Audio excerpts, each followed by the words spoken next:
नमस्कार दोस्तों, मैं राहुल कुमार क्रांति। दोस्तों, आज सहायक आचार से संबंधित मैं आप लोगों से कुछ बातें शेयर करने वाला हूं। चूँकि आज 2 दिन से भाषा के अभ्यर्थी जो कि उनका फर्स्ट रिजल्ट हो गया था, लेकिन सेकंड बार जो संशोधित रिजल्ट हुआ उसमें उनका है सो रिजल्ट नहीं प्रकाशित किया गया। तो वैसे अभ्यर्थी आज 2 दिन से है सो राजधानी में मुख्यमंत्री आवास के सामने है सो अपना मांग को लेकर के है सो पहुंचे, लेकिन मुख्यमंत्री जी है सो उन लोगों से नहीं मिले। मैंने कल शाम में है सो सारी स्थिति को मैंने पता करने गया कि आखिर में क्यों नहीं मिल रहे हैं, वजह क्या है, क्या अभ्यर्थी से उनको क्या दुश्मनी है, क्यों नहीं मिलना चाहते हैं, अभ्यर्थी की समस्या को क्यों नहीं सुनना चाहते हैं। तो मैंने इस संबंध में ओएसडी साहब से भी मैंने मिलने का प्रयास किया, लेकिन वो भी नहीं मिले। तो हम सबों को ये कहना है कि हम लोग सब मिलजुल करके, जो टुकड़े-टुकड़े में बटे हुए हैं या एक-एक करके जाते हैं, कभी कोई भाषा का चला जाता है, कभी कोई मैथ साइंस वाले जाते हैं, कभी कोई एसएसटी वाले जाते हैं, कभी 1 टू 5 वाले जाते हैं। तो मेरा ये कहना है कि हम लोग टुकड़ियों में ना जाएँ, हम लोग एकजुट होकर के और मजबूती के साथ और पूरा संख्या बल के साथ अगर हम लोग एक प्लानिंग के तहत जाएँ, तो इसका असर है सो एक माने पूरे राज्य पर पड़ेगा और पूरे राजनेताओं पर भी पड़ेगा, हमारे मुख्यमंत्री पर भी पड़ेगा। जो हम लोगों को जो छोटा-छोटा टुकड़ी समझ करके सो में मिलना मिलना भी उन लोग हैं सो वो मतलब समझ नहीं रहे हैं कि मिलना ज़रूरी है या नहीं ज़रूरी है। क्योंकि हमारी संख्या बल कम रहता है या हम जो भी प्रदर्शन करने जाते हैं, वो प्रभावी नहीं होता है। तो मैंने प्लान सोचा है, मैंने शाम में एक मीटिंग भी मैंने किया था, उसमें हम लोग प्लानिंग किए हुए हैं कि जितने भी हमारे साथी हैं, 16,000 लोग हैं सो प्रभावित हैं। क्योंकि रिजल्ट कितना हुआ है, रिजल्ट 9,000 प्लस हुआ है, लेकिन 16,000 अभ्यर्थी को रिजल्ट से नियुक्ति से बाहर किया गया है। उसमें सबसे ज्यादा जो दर्द वाली बात है, जिनको है सो फर्स्ट संशोधन में सेकेंड संशोधन में जो रिजल्ट हुआ उसमें है सो उनको बाहर कर दिया गया है। अच्छा, डीवी सक्सेसफुल होने के बाद भी है सो नियुक्ति प्रक्रिया में नहीं कहा गया। तो मिला जुला करके अगर बात कहा जाए तो 16,000 अभ्यर्थी इससे दुखी हैं, और जितने हमारे 16,000 अभ्यर्थी हैं वो सब मिल करके अगर हम लोग कोई कदम उठाएं, चाहे कानूनी प्रक्रिया हो, हम लोग कहें लीगल में भी जाएंगे, हम लोग न्यायालय का भी शरण में जाएंगे। जो कि जो अभ्यर्थी अभी जैसे भाषा वाले थे, जो कि मिलने गए हुए थे और मुख्यमंत्री हैं सो आज 2 दिन से उन लोग प्रयास किए, लेकिन मुख्यमंत्री हैं सो सामने नहीं आते हैं। हमने सहायक आचार्य को लेकर के जितना भी आंदोलन किया, मुख्यमंत्री से मिलने के लिए मुख्यमंत्री आवास तक भी मैंने संख्या बल के साथ पहुंचा था, लेकिन मुख्यमंत्री नहीं मिल रहे हैं। तो अब हम लोगों को आर पार की लड़ाई लड़ना होगा। हम लोग अब सब संगठित होकर के पूरे 16,000 अभ्यर्थी संगठित होकर के और हम लोग ऐसो मुख्यमंत्री आवास जाएंगे। कैसे नहीं मिलते हैं वो हम लोग देखेंगे। पूरा कांके का रोड जो है ना वो जाम कर देंगे। जब तक मुख्यमंत्री हम लोग के सामने नहीं आएंगे तब तक हम लोग वहां से साइड नहीं होंगे। हमारे मुख्यमंत्री हैं, हमारा अधिकार है उनसे मिलने का, हमारी समस्या को सुनने का। उनको चाहिए कि जो हमारे राज्य के जनता है, राज्य के भावी शिक्षक हैं, उनका क्या समस्या है, क्यों हमारे पास मिलने आ रहे हैं, कम से कम वो मिल करके हम लोगों को तो आश्वस्त करते हैं। और सिर्फ वो मुख्यमंत्री ही नहीं है, शिक्षा विभाग भी है, शिक्षा मंत्री भी हैं वो हमारे। तो शिक्षा विभाग उनके पास है, सारा चीज उनके पास है। वो अगर चाहे तो हम लोग की समस्या को मिनटों में सोल्व कर सकते हैं। लेकिन क्या नियत इनका, क्या झारखंड की शिक्षा व्यवस्था को नहीं सुधारना चाहते हैं? झारखंड के जो छात्र हैं जो कि बिना शिक्षक का सिर्फ विद्यालय में जा रहे हैं और हाजिरी बनवा करके आ रहे हैं, खिचड़ी खा करके आ रहे हैं। ये सरकार जो है ना, खिचड़ी खिला करके और उधर छात्रों को ठगने का काम कर रहे हैं। और मैया लोग को है सो 2500 रुपया दे करके मैया लोग को भी है सो मुंह बंद करके रखे हैं। अरे ये जो महिलाएं हैं, हम तो देखें कि जितने पुरुष अभ्यर्थी थे उससे अधिक की संख्या में महिला अभ्यर्थी हैं सो सीएम हाउस गए हुए थे। तो वो भी तो एक महिला है, वो भी अपना हक अधिकार की मांग कर रहे हैं, वो उसके लायक हैं। उन्होंने परीक्षा लिखा, पास किया और काउंसलिंग भी कराया, लेकिन उनको रिजल्ट से बाद ही बाहर कर दिया गया। तो इन महिलाओं को आप कहाँ सम्मान कर रहे हैं? बोलते हैं कि मैं महिला को सम्मान कर रहा हूँ।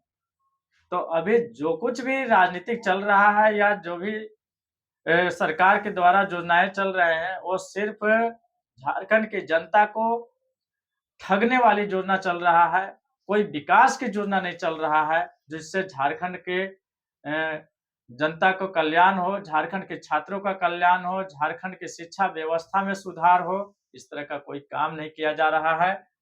हमने पुनः मुख्यमंत्री से मिलने के लिए मुलाकात हेतु मैं आवेदन फिर से मैं कल दिया हूं, यानी और मैंने रिक्वेस्ट किया है कि इस बार आवेदन है सो सीधा मुख्यमंत्री के संज्ञान में दिया जाए और मेरे सामने ही ऑफिस से है सो मुख्यमंत्री जी के पास है सो फॉरवर्ड करने के लिए है सो जो उनके अधिकारी हैं उनको दिया गया।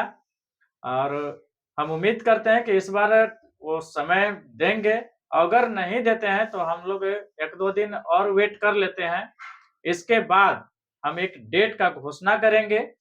उस डेट में पारा, नन पारा के सभी अभ्यर्थी जो कि नियुक्ति प्रक्रिया से बाहर हैं, हम आप सभी अभ्यर्थी से आग्रह करेंगे कि आप लोग अधिक से अधिक संख्या में 16,000 ऐसे हैं जो कि प्रभावित हैं।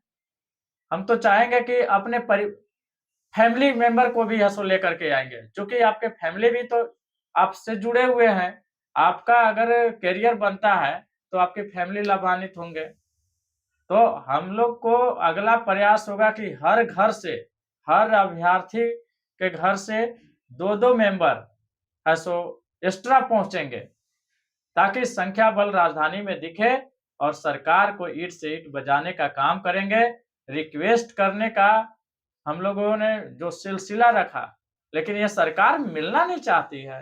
हमारे माननीय मुख्यमंत्री जी हमसे मिलकर के बातें नहीं करना चाहते हैं। तो अब तो आर पार की लड़ाई लड़ने के लिए हम लोगों को ये मजबूर कर रहे हैं। फिर भी अभी मैं और 2 दिन 3 दिन इंतजार करूंगा, क्योंकि मैं आवेदन दिया हूं। अगर उस आवेदन पर विचार नहीं किया जाएगा, हमने आवेदन में लिखा है कि माननीय मुख्यमंत्री जी आपसे सहायक आचार्य के प्रतिनिधि मंडल मिल करके अपनी समस्या को रखना चाहते हैं और उसका समाधान चाहते हैं। इस संबंध में आपसे मिलकर के ज्ञापन सौंपेंगे और हम लोग समाधान की मांग करेंगे। अगर वो टाइम नहीं देते हैं, हम विधिवत जो भी कार्रवाई हम करना चाहते हैं, विधिवत कार्रवाई करना चाहते हैं। मैंने विधिवत लेटर पुनः मैं दिया हूं और मैं ऑफिस में बता दिया हूं कि ये मेरा तीसरा लेटर है। एक लेटर 11 जुलाई को दिया था, दूसरा लेटर 21 अगस्त को दिया था और ये तीसरा लेटर मैं जो कल दिया हूं, तो वो मैंने स्पष्ट कर दिया है। इसके बावजूद भी माननीय मुख्यमंत्री जी अगर मिलने का टाइम नहीं देते हैं तो हम सभी 16,000 अभ्यर्थी और 16,000 अभ्यर्थियों के घर से 2-2 फैमिली मेंबर मिलकर के और राजधानी में कूच करेंगे और सीएम हाउस का घेराव करेंगे और उस दिन माने उग्र प्रदर्शन होगा। हम सरकार को भी इस वीडियो के माध्यम से हम आगाह कर रहे हैं कि अगर हमारी समस्या को आप सुनिए, सहायक आचार्य की समस्या को आप निदान कीजिए। 26,001 पोस्ट पर नियुक्ति की विज्ञापन निकला हुआ था और 26,001 नियुक्ति पर अगर आप नियुक्ति की नहीं देते हैं तो आर पार की अब लड़ाई होगी। चाहे आपका सीएम हाउस हो, चाहे आपका कहीं भी कोई कार्यक्रम होगा, सभी कार्यक्रम का हम लोग विरोध करेंगे और सीएम हाउस में उग्र प्रदर्शन भी किया जाएगा। बहुत हो गया भीख मांगने वाली काम। लेकिन अभी भी मैं आपसे उम्मीद करते हैं माननीय मुख्यमंत्री जी से कि आप हम मिलने का टाइम दें और हमारी समस्या को सुने और 26,001 पोस्ट पर नियुक्ति की प्रक्रिया को पूर्ण करें और मिलने के लिए आप हम लोगों को प्रतिनिधि मंडल को बुलाइए, मिलेंगे और जिस दिन मिलेंगे उस दिन आप हम लोगों को फुल आश्वासन दीजिए कि सप्ताह दिन के अंदर में 10 दिन के अंदर में मैं एक डेडलाइन मांगूंगा, एक डेट मांगूंगा कि आप किस डेट तक 26,001 पोस्ट पर पूर्ण नियुक्ति करते हैं। अगर उस डेट तक अगर आपने नहीं किया तो फिर आपके साथ या सरकार के साथ अभ्यर्थियों को जो भी लड़ाई लड़ना पड़ेगा, हम लोग लड़ने के लिए तैयार हैं। एक महिला अभ्यर्थी को मैंने कल देखा कि पूरी तरह से रो-रो करके बातें कर रही थी। इतना वो अंदर से दुखी थी कि आत्मदाह करने की बात सीएम हाउस के सामने कर रही थी। कितना दुखद घटना है। क्या इसी दिन देखने के लिए आज हम लोग परीक्षाएं लिखे थे और पढ़ाई किए थे कि हम लोग सब चीज से सब तरह से एलिजिबल होने के बाद हम लोग मुख्यमंत्री आवास और मंत्री आवास जा करके और दर-दर भटके और रोवे गिड़गिड़ाए। ये बताइए इतना जो योग्यता हासिल होने के बावजूद हम है सो एक भिखारी की तरह रो रहे हैं, गिड़गिड़ा रहे हैं उनके आवास पर। इसके बावजूद भी मुख्यमंत्री को है सो शर्म नहीं आ रहा है कि हम आकर के मिलें और उनकी समस्या को सुने। ये कितना निर्लज सरकार है जो कि अभ्यर्थी जा करके और उनके दरवाजे पर गिड़गिड़ा रहे हैं, रो रहे हैं, गा रहे हैं, इसके बावजूद भी मिलने का है सो टाइम नहीं दे रहे हैं, मिल नहीं रहे हैं। तो ये मेरा लास्ट आवेदन और निवेदन माननीय मुख्यमंत्री जी से है। अगर वो हम लोगों को बुलाते हैं, हमारे प्रतिनिधि मंडल से हम बातचीत करते हैं, तब तो ठीक है और नहीं तो हम लोग प्लान बना रहे हैं। आर-पार की लड़ाई होगी। अब और जो उसका खामियाजा माननीय मुख्यमंत्री को और झारखंड सरकार को भोगना पड़ेगा। राहुल कुमार क्रांति, छात्र नेता, रांची।